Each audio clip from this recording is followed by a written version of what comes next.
All right, everybody, what's going on? So I am, what is it? It's Wednesday, and I love to teach something on Wednesday. So today we are going to, I want to teach you something. And it's a question that I am often asked, and I'm sharing my desktop with you right now. So one of the questions that I'm often asked is, how do I create great content?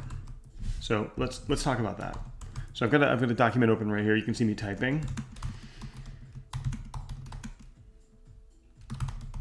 How do I create great content? So first of all, why would you want to create great content? Why do you want to create content that is better than anything anybody else is producing? Well, you use content just about everywhere when you're promoting your services. If you're a coach or a consultant, if you're a service provider, if you're a network marketer, it's the content that you create that really differentiates you from everyone else. So creating really great content is that thing that's going to get your prospects to look at you and see you as standing out from the rest. So a lot of people come to me and they're like, how do I create great content? How do I create content that separates me? That's probably even the better question. How do I create content that separates me from my competition? So that's what we're going to cover today, and we're going to answer this question today, and we're going to do it without any kind of spelling errors or anything like that, of course. But this is the question that we're going to answer today in this really short training, and this is something that you will be able to use immediately. Like, you'll be able to start using this right away. So let's get right to this. I have two tabs open in my browser right here. I've got a document open. This is going to be my working document, and this is the content that I'm going to be creating. And then I've got a Google tab open, so we're going to be using Google for this as well.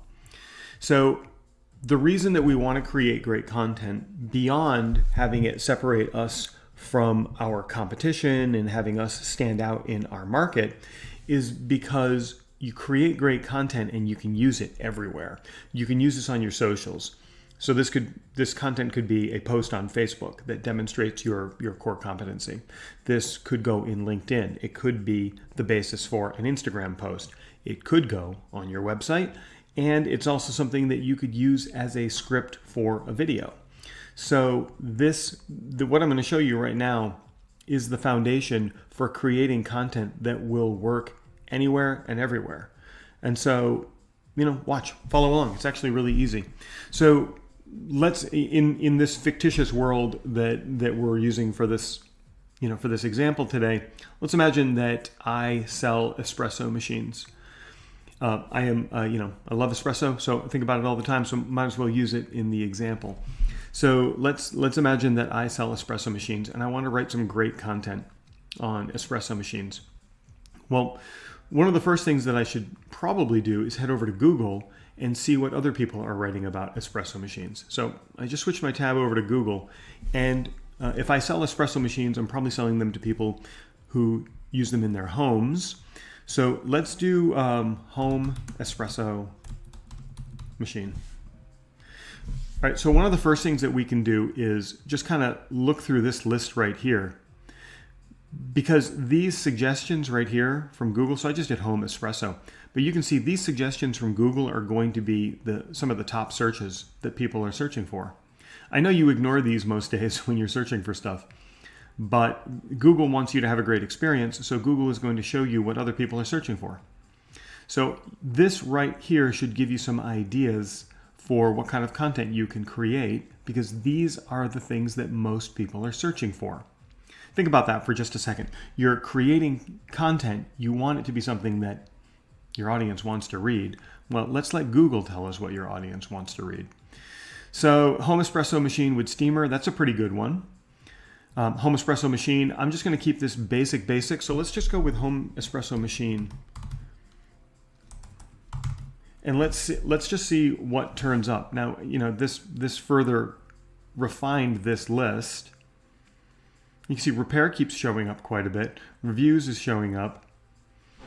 So with Waterline, that's interesting. That's somebody who would install an espresso machine and have it hard water lined into whatever that is. That sounds great. But I'm just going to keep basic here. But these are some, these are more ideas for you. So you can get endless ideas. So I do that search.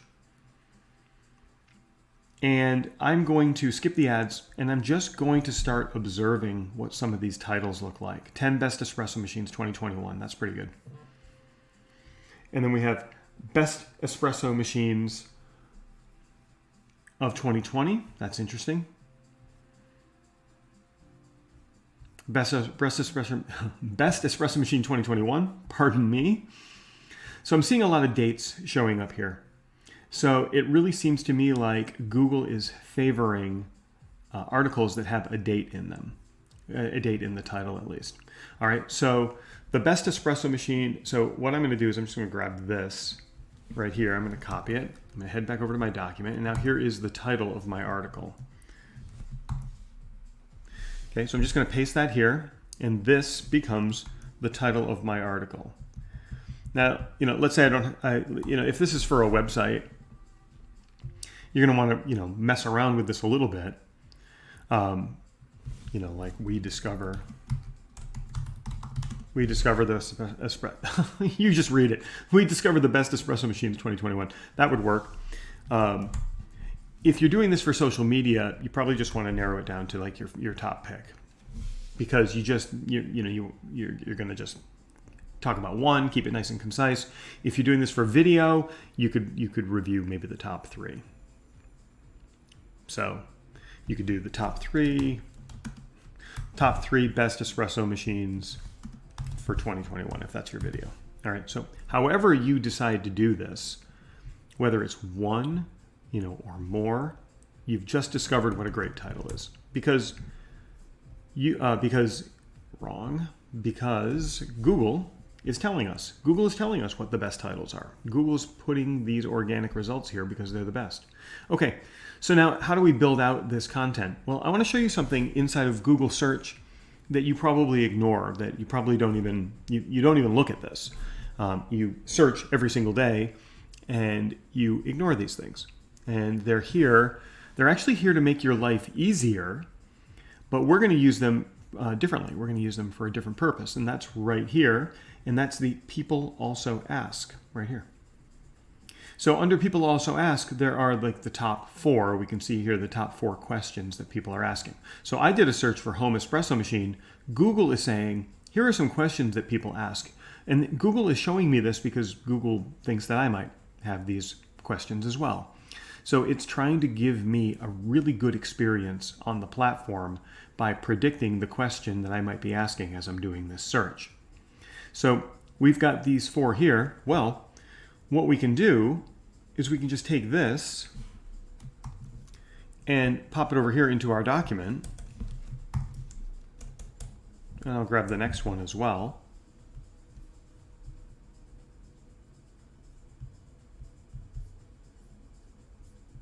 There it is. All right, look at this. Some more showed up as I did that. As I clicked on that, some more showed up. So grab the second one. And now I'm going to grab the third one. This is a good one. I'll grab this 4th one right here. If you were doing a showdown, like if you were comparing, you could compare the Breville to the DeLonghi. We all know which one's better, right? Tell me in the comments which one's better. Let me know what you think. I know what the answer to this is. Which is better, Breville or DeLonghi? If you have a home espresso machine, which one's better? I'll share the answer with you in the comments after a couple of people chime in on this. But let me know which one you think is better, the Breville or the DeLonghi. I know the answer to that. All right, so what we've just done here is we've created a title, and then we have created 3 sections. So here's section 1, here's section 2, section 3, and section 4. You don't have to put these in when you're actually creating the content. I'm doing this just so you can see it. And now we've created these 4 sections. I'm going to shrink that font size down just a little bit. And no need for that to be bold. So now we have the basic format for a great piece of content, whether it's video, whether it's written for your blog or whether it's something that you're going to produce on social media. Because now your job simply becomes, let's just bring this down here. So now your job becomes writing a couple hundred words for the intro. So write the intro.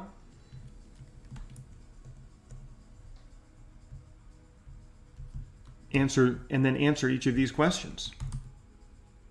I wanted that to be a smaller font. This is what happens when you go live.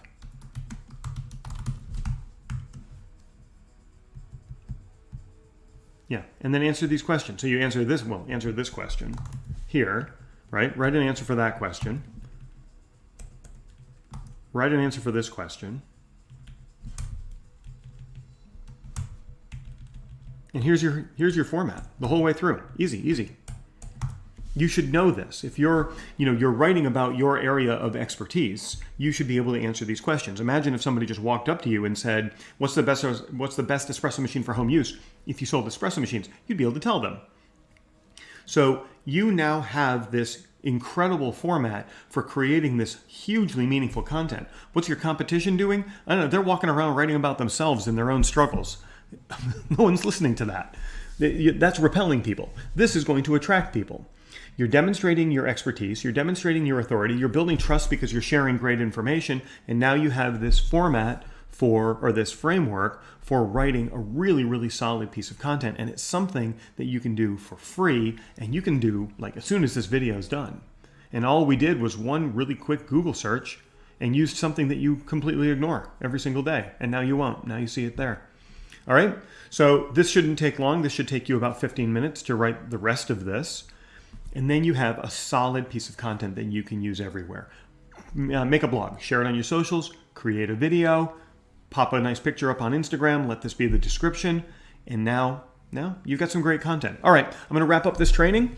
If you liked this and you want to learn more stuff like this, well, that's exactly what I do. You can simply get a hold of me. It's like super easy. You just go to prouty.me and you get on my calendar. Here, I'll pop that right up at the top.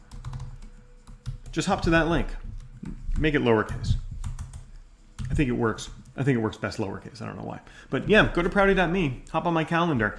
This is what I teach people to do every single day, and I teach them how to do this with rocket fuel. This is a high-level overview. You should have enough information here to be successful. But if you really do want to blow it up, hop on my calendar, and I will teach you exactly how to make this thing have rocket fuel and a match. Boom, light it off, to the moon. All right, this is done. We're wrapped up for today. If you liked this, give me a little like, a little love below.